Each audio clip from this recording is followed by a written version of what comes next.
And I'd say this to his face. I understand that you're a career politician.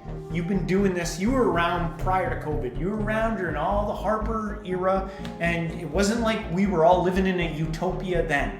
The pandemic exposed how much the crooks are taking over. So if you're going to be the next sitting guy for all of us, you got a lot of work to do, bud. Like, the system ain't broke. System broke.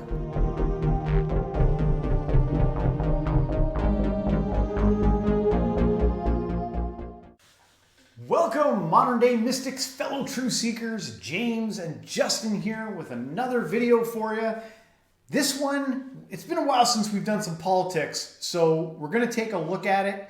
And you might be saying, you know, you're a spiritual channel. Why are you talking about politics? Why do you bring that shit to the table? The reason that we bring politics to the table sometimes is because just because you're out there meditating and sitting in infinite bliss doesn't mean that the world isn't still spinning. Mm-hmm. And you still have to like come back and be a part of it, right? Mm-hmm. So some of what we're doing here is analyzing this stuff that's going on around us. We're Canadian, so it's part of your reality. Yeah, it's part of what we're going through, right? And we're trying to make sense of it, and the leadership and everything that's going on. And I simply find politics also fascinating, so it's good to kind of chime in sometimes. So this video here is a reaction to Pierre Poilievre, who is the opposition leader to the current sitting government in Canada. So it'd be like Republicans versus Democrats. This is the conservative Republicans talking about the liberals. And so basically we had an emergency act thing, that whole trucker thing that went on. They finally came up with like a conclusion on it to say whether or not they thought the government was too heavy-handed or whether or not it was justified. And so it came back that, surprising, they thought it was justified. What was all involved in the Emergency Act being implemented, and then like how did that unfold for the truckers that were occupying? Well, they were Ottawa? like, basically they used the Emergency Act to like freeze bank accounts. Ottawa, is that what it was? Yeah, that was in Ottawa, right? They froze bank accounts of people, which is like crazy to do that, to go through banks. And then they sent in a bunch of, you know, armed forces to paramilitary, get them out of there. And, you know, they did a lot of things that were kind of questionable. The footage from when they were actually like getting the people out, some of it was a little brutal. And I only really, if I'm being honest, one thing is coming to mind, and that was the old lady that was getting run over by the horses, trampled by a police horse. Yeah. I don't know what happened with that, if they like took care of her after that or not. I don't know. Yeah. It looked bad. So usually emergencies acts are things that are used in times of war, not something that's used against your own people. So they thought they were justified, and like shocking that, like, this is my beef with this whole thing before we just watch this reaction, which we'll do in a sec, is that who's policing these people? Like if the Emergencies Acts Review Committee came back and were like, yeah, they did the wrong thing, would there be any consequences for the Liberal government? We literally have a sitting Prime Minister who's had 3 ethics violations against him and nothing was done. Literally nothing was done. So it really feels like, if you're living in Canada, that if you're in a power position, you can get away with pretty much anything you want. It feels that way. I don't know if that's the case. I don't know who's policing these people, but of course it would come back that they did everything that was right. So let's listen to Pierre's reaction to this, and we'll go from there. The Prime Minister's own Deputy Prime Minister, Chrystia Freeland, said that COVID was a political opportunity. And his former Finance Minister, Bill Bourneau, says that the Prime Minister used vaccines as a wedge issue to divide people. And thus, a lot of people were so helpless and so desperate, they ended up participating in a protest in Ottawa. This was an emergency that Justin Trudeau created by attacking his own population, by driving up their cost of living, by making it impossible for people to pay their bills and live their lives in peace. He caused the emergency that unfolded. That might be, up for debate, right? Whether or not he's the one who caused that whole thing. Sure did feel like it. I guess if you're going there, you probably feel like we live in a country now where people are waving F Trudeau flags all over the place now. That's the country we live in, man. You can't go down the street now without a flag saying F the Prime Minister. That never existed before. I've noticed a lot of souped up trucks. Yeah, it'd be like a big souped up truck with like the biggest flag you've ever seen. Like, good Lord, where did you even get that? Like, and with the internet, you can create anything now, right? Like, send me a jumbo flag with "F Trudeau." Like by a vehicle that looks like something out of Mad Max. Yeah, with hockey held up by hockey sticks. Yeah, definitely. Yeah, so I don't know. It certainly does feel like he caused a lot of this. But let's continue on here. And then when he caused it, he piled on. He poured more gasoline on the fire with nasty insults, jabbing his finger in the faces of his own citizens, something that even today's report acknowledged contributed to the length and the intensity of the protest. I guess he's referring to the misogynists and the racist comment that he made about the people who were part of that whole thing. Yeah, he was speaking in French, and then like that's how I saw it. And he called the people that were. Was he referring to anti-vaxxers or the protesters? I think it was this all has to do around like the vaccine and stuff like that, and how he said many of them are misogynists, many of them are he was associating homophobic or racists or something. Racist. Which is like, just if you don't understand why that's an incredibly ridiculous thing. Yeah, I'm not going to explain it. Yeah, that's ridiculous. That's a ridiculous thing to say to a huge portion of your people, especially someone who is sitting as the prime minister of an entire country. That's wild. Yeah, man, that's not very professional. Justice Rouleau said that he did not accept the organizers' descriptions of the protest as lawful, calm, peaceful, or something resembling a celebration. He wrote that the bigger picture reveals the situation in Ottawa was unsafe and chaotic. Justice Rouleau also found that the federal government's use of the Emergencies Act was justified. Do you accept Justice Rouleau's findings, and do you regret endorsing the Freedom Convoy? Well, first of all, your question was typical of CBC, bias again. You forgot to mention what the report said, which is more of an effort should have been made by government leaders at all levels during the protest to acknowledge that the majority of protesters were exercising their fundamental democratic rights. What I said before, during, and after the protest was that I condemn anyone who behaves badly, breaks laws, or blockades critical infrastructure. Now, one thing, as a true politician, you got to say, though, he didn't answer the reporter's question. He said, are you going to accept the findings? So he didn't answer that question. But I do love the fact that he pointed out that, because CBC, or is it CBC? It was the one who was like government funded, completely government funded media, which is totally liberal and an absolute joke that as taxpayers we have to pay for this BS. You'd have to be there, man. I've flogged this dead horse to a pile of mush. But you'd have to be there. It was so ridiculous and clearly clandestine. What the reality of that event actually was versus how the news painted it. It was low, it was cheap, and fucking irredeemable as a news outlet, being intertwined with the government like these damn Nazis, are having, that, because that's how they painted it. That's how they painted it. Now I'm getting worked up because to ignore that, man, what else are you gonna ignore? You're gonna ignore the engine light on that's like, your car's about to fucking blow up. You're gonna ignore that? Yeah. Well, let's not ignore that. Let's not ignore it, and let's have some justice. Yeah. How about that? But I love how he pointed out how like the question was like phrased in such an angle to like be like the prime minister says this and this, and he was just like he kind of pointed out that you also just totally ignored the fact that they said that the government responded in a way that wasn't responsible. One of the biggest things about that whole event was the fact that they never met with any of the organizers of that protest. They purposely did not engage with them, did not talk with them, and treated them as like terrorists. which was like not seen as they were citizens of the country.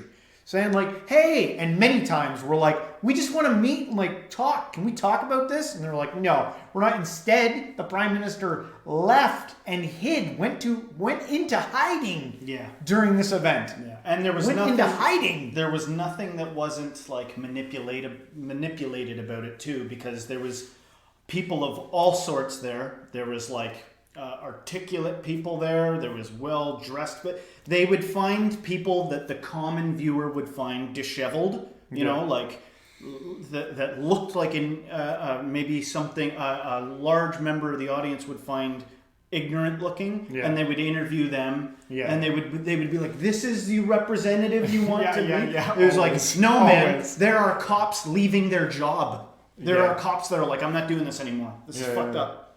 Yeah. You know, only painting a bad picture. It's childish. It's childish, man. Yeah. That was a weird time, man. That was like such a weird time in Canada, and I don't even know how you talk about these things without talking about the whole picture, talking about COVID itself, and everything that went on with it, and the approach the world made to it. How do you not keep that in mind when we're addressing the eventual Prime Minister enacting something that should, like, enacting war measures, essentially. Yeah. Like, and somebody would probably correct me and be like, that's not what it is, though. Like, the Emergency Act. Yeah. I'll talk more about that. Freezing your own citizens' bank accounts is crazy. Crazy. While standing on the side of the hardworking people who have suffered so much under 8 years of Justin Trudeau and were desperately trying to have their voices heard against an insulting and divisive Prime Minister. And the only reason that we had this emergency is because Justin Trudeau wanted it to happen.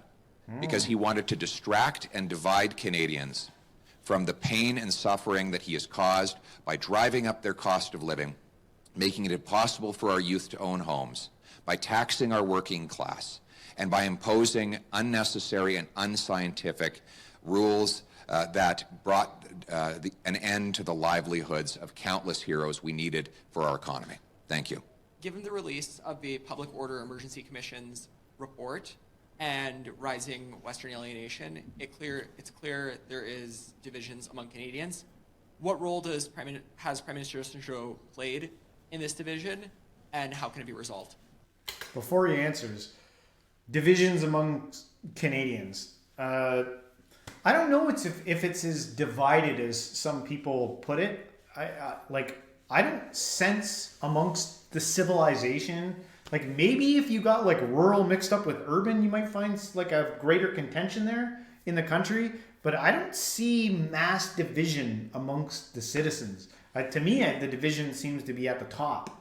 And the division regarding what? How this should have been handled. Well, if you were a resident of Ottawa and you didn't believe in the whole movement, you would... I'm sure there were people who were pissed off at that whole event. And like he's about to go on and talk a little bit about, you know, the divisive nature of Justin Trudeau, which I think we can pull some stuff out of. But I just wanted to make a comment on that I don't get the sense amongst people that there's a heavy division amongst people. I don't like things always being painted in that picture. I think that the people of Canada, maybe now that things have kind of settled, I think are starting to put things back together again. Okay. But anyway. He hasn't played a role. He is the division. Oof. His purpose is to divide and conquer. He believes that if he can turn Canadians against each other, then they'll forget how miserable life has become after 8 years of his tax hikes, inflation, and out-of-control cost of living. With costs, crime, and corruption raging after 8 years of Justin Trudeau, it's no wonder he wants the focus off him, and he wants Canadians fighting with each other. So you can expect him to continue to divide people by race, region, vaccine status, and any other fault line that he can invent. All right, I'll let you go first, and then I got like two things I want to say about that. Well, first of all, you got to be a specific type of person for the last 8 years to be hell or a nightmare, however he painted it. Yeah. Which, hey, like, all understanding put there. Yeah. For some people, his very way of being a prime minister, pandemic or not, disrupted their way of life. And I hear you. It just so happened that it's not my wheelhouse. Yeah. I said earlier, it's hard to talk about any of this without talking about the whole big picture. Yep. Now, there is a way of doing things, and we actually profit like crazy from rules and, in some sense, our lack of freedom in a lot of ways. It actually makes things stable if it's done the right way, right? There was a movie a few years back with Denzel Washington. I think it's called Flight or something. Yeah. And he's like an amazing pilot, but he's an alcoholic. He's drunk. He comes on the plane. He's loaded, and it's based on a true story. And I think it's based on a true story. He lands the plane that there was a malfunction with the plane, and he lands it and saves everybody. Yeah. And then in the court case, subsequently, they find out he's an alcoholic and he's drunk. And then he's like, the whole movie is this struggle of like, why should that matter? I saved everybody. They all agree that no normal pilot could have done this, could have pulled it off. Yeah. But at the end of the day, he's brought to justice for being drunk and he goes to jail. Just so happens that he didn't like being an alcoholic and he gets cleaned up in the end. And it all works out, but he's got to take that hit of going to jail because that's not what you do. Even though you saved everybody, we have to have this address to rules. We can't be, because if you give somebody an inch, they'll take a mile in every scenario.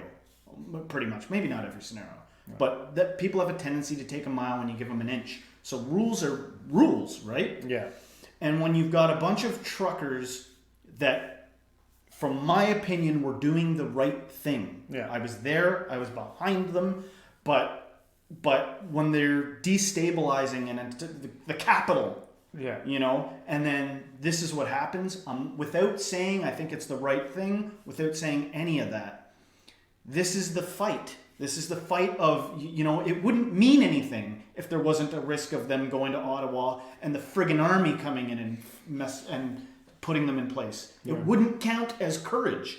Whatever you do, it ain't shit if there's no sacrifice attached to it. Sorry, not in every situation, but you know what I mean. I hear what you're saying. Yeah. Now, I have two points. I think politics may be more my wheelhouse in talking about this stuff. Yeah.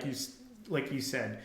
What I would say, two things. I think he pointed out that Justin Trudeau is a prime minister of division. I agree with that. I do think he is a prime minister of division. I think he's it's the proof is in the pudding. It's in what he says. It's in the actions that he takes. And I think that's a problem. But I'm also not naive to think like, oh, Pierre Poilievre, the sweet savior, is going to come in and save everyone. No.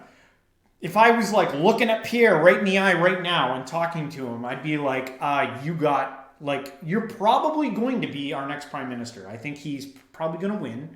He might not be, but I think he is. And I'd say this to his face. I understand that you're a career politician. You've been doing this. You were around prior to COVID. You were around during all the Harper era. And it wasn't like we were all living in a utopia then.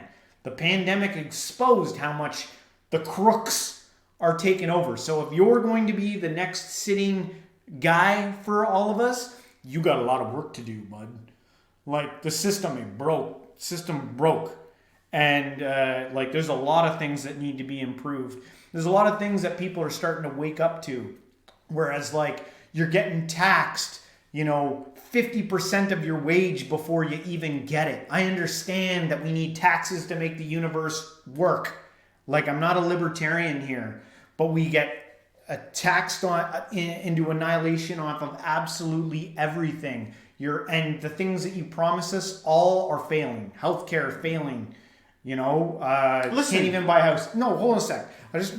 My little rant, I just want to finish. If you're going to be the next guy in charge, career politician pants, you got a lot. This thing better get much better. Not just a little bit. You're not a few breadcrumbs. It needs to get a lot better. That's what I'm going to say. Right. Yeah. And, part of the incentive of being a politician, has there not been a time in the past where with a lot of respect, clergymen would be like, it was like a given that they're not businessmen, so they live in the church and they have nothing. Yeah. They got the clergy robe to wear every day. Yeah. You know, it's like a life of charity, right? Yeah. And when we look at our politicians, like going along with what you said in terms of people being taxed to death and everything like that, like, you know, you got a hardworking guy, he keeps an eye on every penny and he scratches his head going like, what the hell, man? I work really hard and they're taking half of everything I've got in taxes. Yeah. With nothing in return. Fine. But the politicians aren't driving fancy cars then, right? They're like that clergyman that voted in by the people. They're doing it for the good thing, right? Yeah. Well, come on, man. Nobody would ever take that job if there wasn't some perks. Yeah. And like, fair a mother effing enough. Okay? Yeah. But what are we talking about here? Is that what's being said? Because in all this, there's so much room for the truth to be like lost track of and muddled. Yeah. You know, how accountable are we keeping them? And what kind of lives are they leaving? Or is it like, whoa, what the hell, man? You're a politician. You can't have this side hustle on the side of like having your hand in pharma. You know, like what the fuck? Yeah. So I think that kind of goes along with what you're saying. But if it's like, listen, you ignorant little adorable idiots, you know, like, you should make more and be respected more and get the status that you don't have because you didn't work hard. You didn't fight your way through politics and be smarter and clever and have to do all this shit that you can't sleep at night because you got to live with yourself. You know, they do deserve to be better than you. They're better than you. Is that the case? Is that what's going on here? What are we doing? Yeah. Or do we trust these people? Do we vote for them because they seem like good guys that line up with our values? Well, what the fuck are our values? Then that's a good question. And I think we need to continue to talk about it. Us talking about it, other people talking about it, other people giving their opinions. We want to hear what you have to say. We want to hear if you think that we are out to lunch on this thing, and no, that the system's fine and nothing. I'm definitely out to lunch. I'm probably out to lunch. But that's okay because what do you want from me? Yeah. This is how I think This is and what feel. we do. This is how we roll here. But anyway, let us know in the comments. We want to hear, and I know there's a bunch of you out there that want to chime in. You get your keyboards ready to fire. So let us have it. We'll take it. And if you enjoyed this episode, hit the like, subscribe, share with a friend, and everybody. Until next time, stay spiritual.